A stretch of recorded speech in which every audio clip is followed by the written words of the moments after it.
we were talking about how they used to, growing up, they used to make videos together. They said whoever had the friends over got to decide what they were making. So it's pretty inspiring to see that they are both working in the industry now. And Dennis is currently the Visual Development Supervisor at Blizzard Entertainment. That they make things like World of Warcraft, games like that. I don't know if you've heard that. Apparently it's pretty big. The kids love it. He's also, been a part of other awesome feature films too, like The Polar Express, Godzilla. He's involved with the Rugrats TV series. VeggieTales. Also a lot of street credit. Bob and Larry. Yeah, those. I'm just very excited to hear from you guys. Let's give it up for them.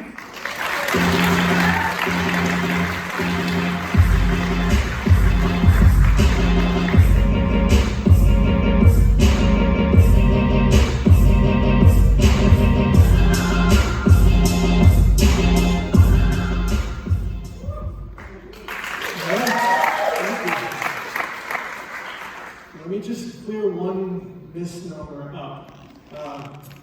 IMDb says that I have worked on Rugrats. I have never in my life worked on Rugrats, but you should see the series of emails that I have sent to IMDb saying I have never worked on Rugrats, but I will take credit for Bob and Larry. I have worked for VeggieTales, I've worked for a lot of places. But I just say my new goal after today is in some way to collaborate with each of the presenters that spoke today. It has been amazing to hear from you.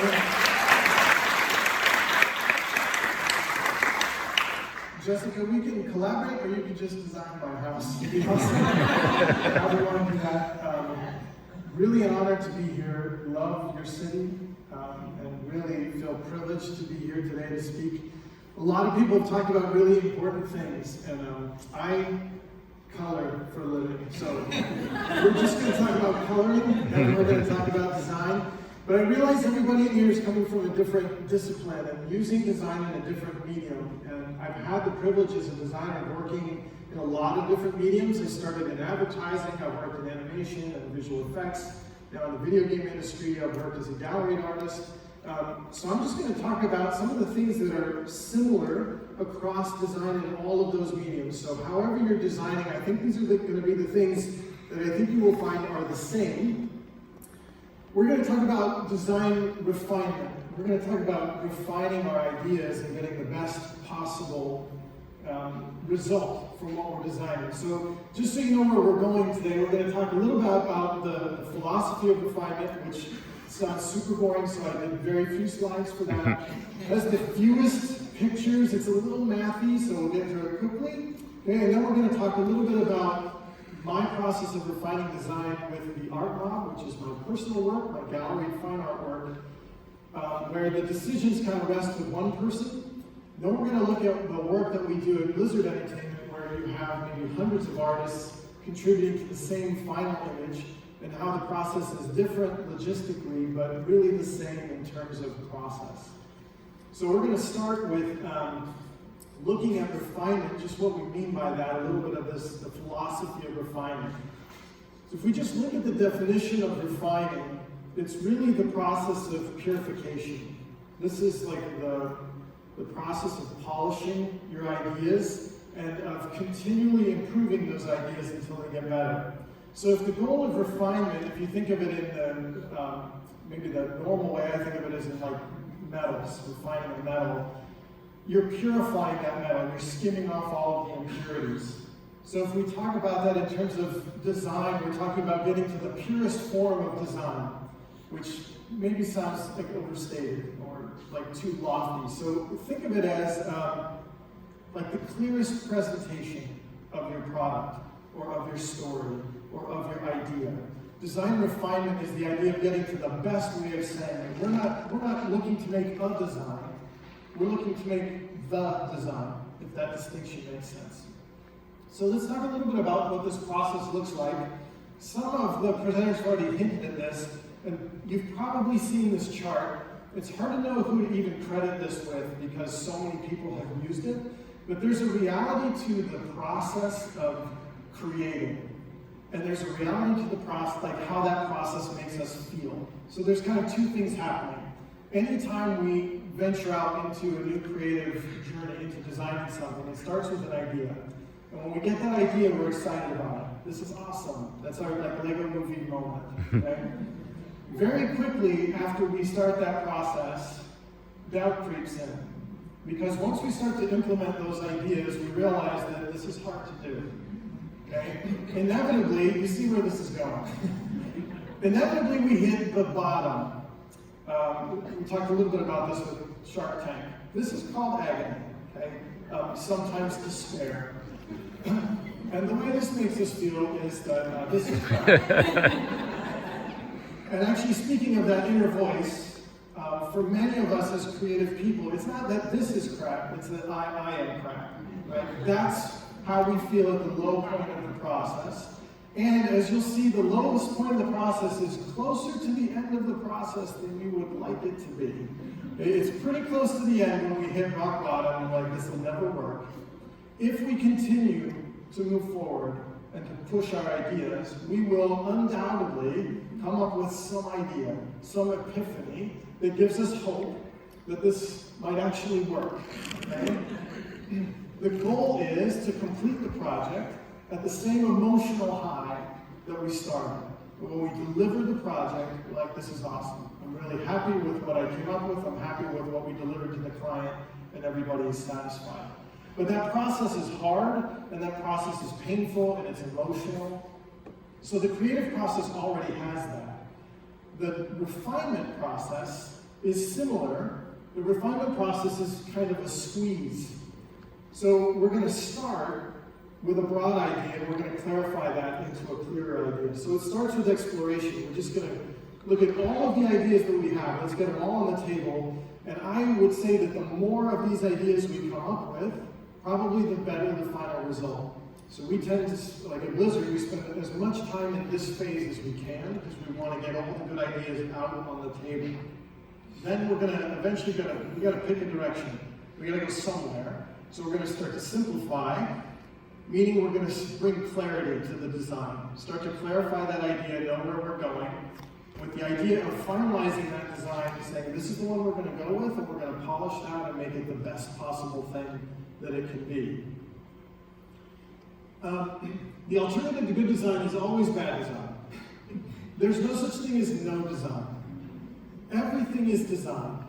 Everything goes through some form of this process, or maybe no process at all, but there's certainly such thing as thoughtless design.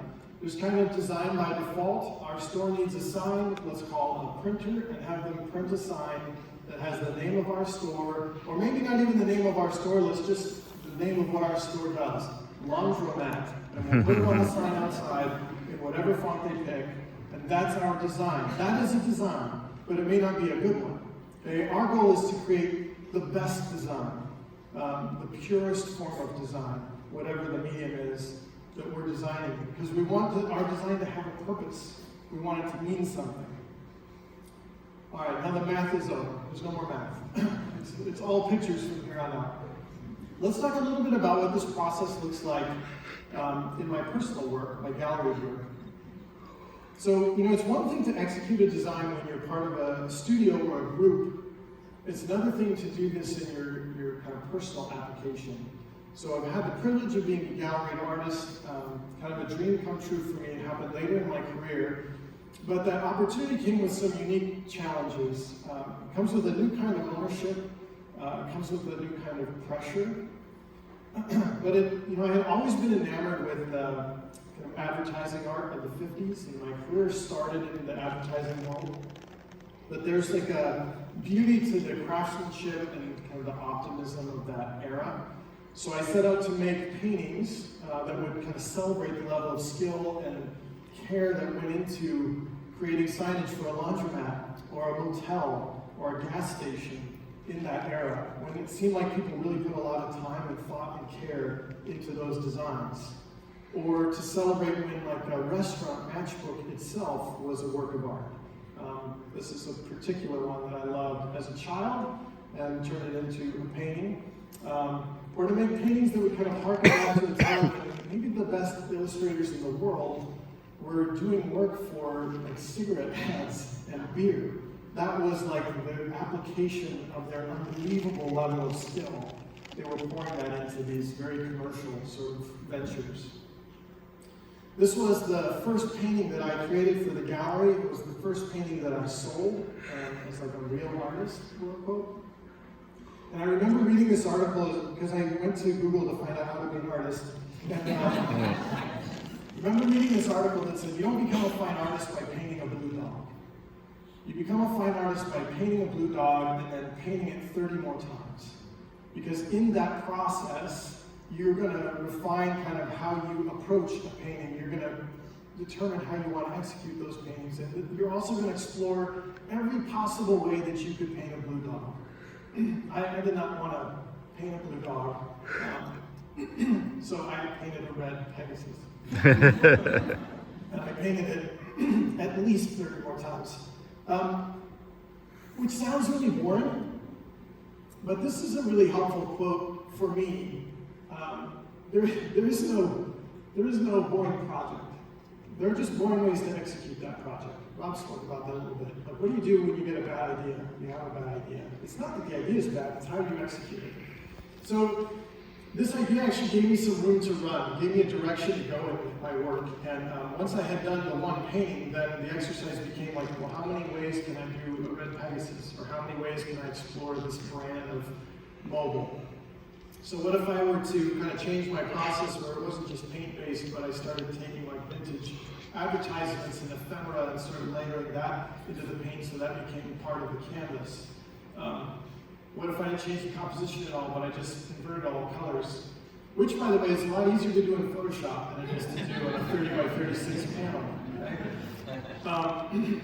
The gas station, the whole gas station thing made me think of road trip. Right? That's kind of where my mind went. So what if the canvas then became like 1950s road maps, and that's what I started to do the paintings on. What elements could I move or remove or reuse, and how could I change the context? Like what if I kept a Pegasus, but I removed all the other stuff? So now that it's not about mobile gas anymore, now it's just a Pegasus. What does that mean? It's kind of like a children's book, like an old children's board book. What if I didn't do it on paint? What if I did it on metal? What if I didn't use their Pegasus? What if I made up my own Pegasus, but I kept the branding? So it's not the mobile Pegasus, now it's my Pegasus, but it's still the mobile Pegasus? What if the pieces weren't just celebrating old signage and nostalgia and those brands, but what if they started to make a statement?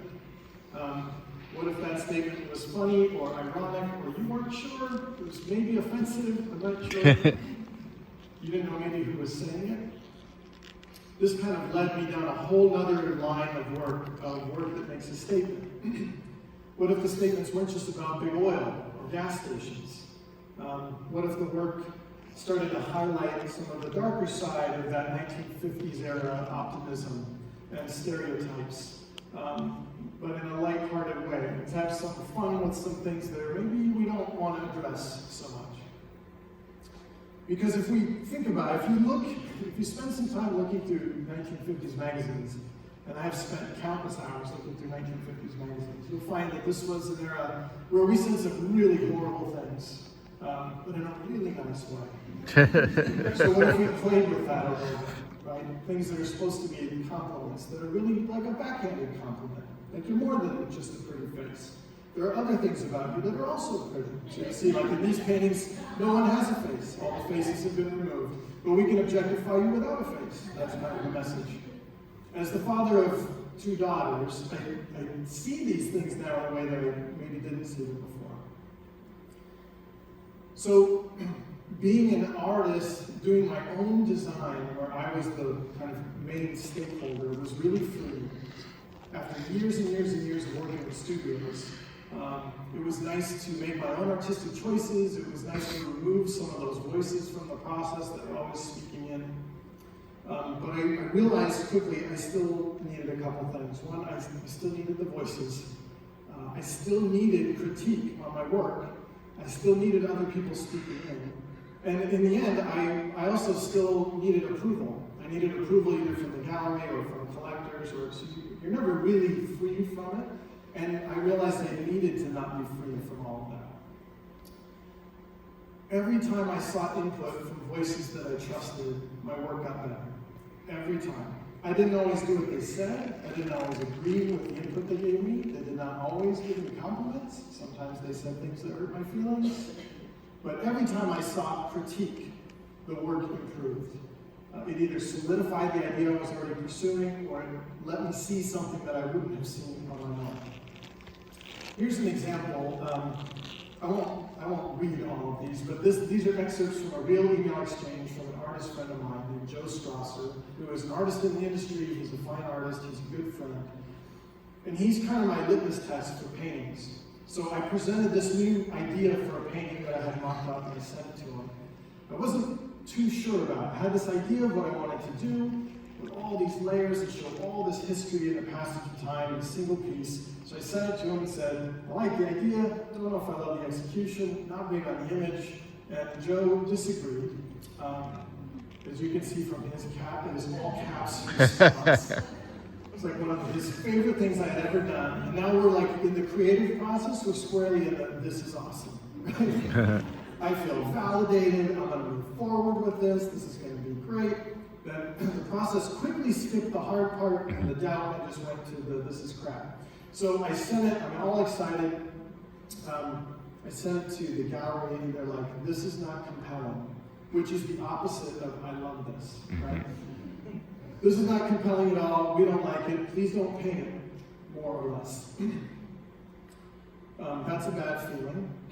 Because Joe is my friend, he was encouraging, but here's what I want to say about this. I think as artists, we take our work very personally. Regardless of the application of what we're designing or doing, it's personal to us. It's an extension of ourselves. Because ultimately, I think it's a reflection. We're creative because we're reflecting the creativity of our creator. But we take it very personally when we get critique. And part of being a professional is learning to get over that, and part of it is having people around me that say nice things, like my friend Joe. But I would say, be careful who you keep on your personal board of directors. Meaning, be careful which voices you listen to and you allow to affect you as an artist. It's good to get input, but you need to filter that input a little bit. Joe is on my board of directors, not just because he says nice things, but because he says nice things and he gives me helpful feedback. So here's my response. We keep pushing, right? We keep refining, we keep trying to find that design. My response to the gallery was, I still like the idea, what if we just do it in a brand that you like more? Joe agreed, he likes the idea. The gallery also agreed, they said go for it, and what the result was is this, what turned out to be like a 4-foot by 3-foot painting of this old sign. One of my favorite pieces, and the process of it was so painful that the result felt better, if that makes any sense. Because I kept pressing into it, it felt better when it was done. Now squarely back in the this is awesome category of the process. Constant refinement, pursuing the best possible form of the design, and collaborating, allowing other voices into the process is all really key to how I design as an artist for myself. I think you would find that the same is true wherever you are or whatever you're doing. And we'll talk next a little bit what that looks like in a totally different context where we're designing very different things, where hundreds of artists are going to contribute to the final image. So the work that we do at Blizzard Entertainment, my job there is I serve as the Visual Development Supervisor, which basically means that my job is to oversee this process of refinement. I oversee a team of concept artists that come up with concepts for what we're going to put into our cinematics that promote the games that we make. I have the advantage of working with unbelievably talented artists, some of the best in the world, which makes my job a lot easier. Blizzard Cinematics is probably best known for World of Warcraft, which everyone has either knows of or has played or made fun of. One falls in one of those three categories. It's probably most famous for being parodied on South Park, where they mocked it relentlessly, and we made probably a ton of money off of that. People playing the game. Probably best known for this, but a new kind of design challenge came to us a few years ago when we released a new game, actually before we released the game. So in 2016, we released a game called Overwatch. But even before it was released, the game team came to us and said, we want some help promoting the game. We want people to understand the story of the world, the story that we're telling through this world and through this game. And so we set out to make some short stories that would tell people about that world. So like any other design, cinematics start with an idea, and these ideas, for us, start with a story. So storyboards kind of allow us to iterate this content quickly and modify the content quickly. So these are some of the storyboards for the first few cinematics that we did for Overwatch. So for the first 6 episodes, they're maybe 6 minutes on average a piece. We did over 20,000 storyboards. That's what the refinement process looks like for us. It looks like a lot more.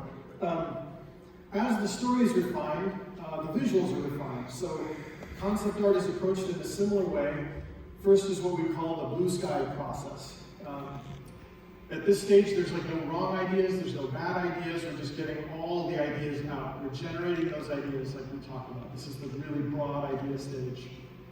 And our visual development artists create a huge volume of work in a really short amount of time. And then this artwork kind of serves as inspiration for new ideas for the director, for the story team. And then once the blue sky phase is finished, we move into the phase of kind of production concept art. So production concept art is the beginning of that narrowing process or that squeezing of the refinement. So we have our broad ideas and now we're going to start to clarify those ideas. Production concept art includes everything from like characters and sets and props. Basically, when you're building an animated world, everything in it has to be designed. If you want a prop on a desk or a graphic on a screen, someone has to design it, someone has to build it, someone has to paint it, probably animate it. And then that means everything you design has to be evaluated for whether it fits into your design language for the show. Some really, really beautiful paintings done by these artists. You know, we decided early on that we were going to try to tell the story of the game really precisely. This is Tracer. She's kind of like the Mickey Mouse of Overwatch. On the left is the character from the game, and on the right is our rendered cinematic character. So we're designing after their design, we're leveraging their game asset, and we're actually completely rebuilding it because the game has really strict limitations to make it work in real time and make it playable, and there's 12 people playing at a time, so they have a lot of limitations that we don't have. So we kind of refine their design into something of a more cinematic quality. So for example, you look at her hair, in the game her hair is made of shapes, in the cinematic her hair is made of hair, like individual strands of hair that are combed into the same shape. So it feels like the character, looks like the character, but it's just kind of upgraded. When you talk about like rebuilding all that stuff and all the work we do that's already been done by someone else, it sounds super expensive. And when I wrote it on the slide, I was like, what a waste. And then I found this. If you think good design is expensive, you should look at the cost of bad design. You are welcome to use this with your clients or your managers. You think this costs you a lot of money, put a bad design out and see how much money that costs you. But use that at your own risk. You probably don't want to say it. But it's true. It is expensive to refine. It's expensive to design good things. But the cost of not doing it is also high. And it's good to remember that. Sometimes what we're working on doesn't leverage something from the game. Sometimes it's something brand new. So here's something I can show you, kind of this refinement process in that context. So in this case, we needed an entirely new environment for this particular short. Right in the middle here is Bastion. He's a robot, if you couldn't tell that. I can tell how well you can see it from where you are. He's found in a forest, kind of an overgrown forest. So we needed to design a forest, this overgrown kind of place, in the visual language of Overwatch. So we started with this concept image that the director selected, and he felt like this is telling the story I want to tell. Then the concept team takes that image and they break it down even further with specific designs. Here's what the trees look like, here's what the leaves or the foliage or the logs are going to look like. Kind of clarifying this design for everyone that's going to come after the painting process. Then we give this information to the 3D modeling department, it's a different group, and then they're going to build it into something in 3 dimensions. So then they start to build this environment into 3D shapes, which is not as easy as it sounds or looks, but it's really beautiful to look at when it's done. Then all of that stuff is painted and it's lit, and all of this happens digitally. So this is the initial result. This is the first kind of rendered result of that same image. This is all geometry painted, lit in the computer. It's good, but it's a little busy for our style, for our design language. So we need to simplify it a little bit. So what do? We go back. So that image then goes back to the art director, back to the visual development department, and they start to identify the pieces of that don't fit within the design language. Each rendered image that we do is scrutinized in the same way we would scrutinize a painting. We look at composition, and we look at shape, and we look at lighting, all with the goal to design a moving image that feels as cohesive as the painting. Based on this feedback from the art director, someone makes a new painting, a new target, to be as clear as possible for what we're trying to do downstream in the other departments. Then we send this simpler, cleaner, maybe more accurate design back downstream to the other departments, and we get this result. The modelers can now rework the geometry. We're starting to, starting to move the camera through it a little bit, starting to get a little better sense of the story that we're telling. This process goes on and on and on and on and on. It's a really long process until we arrive at what we have here, which is the final shot.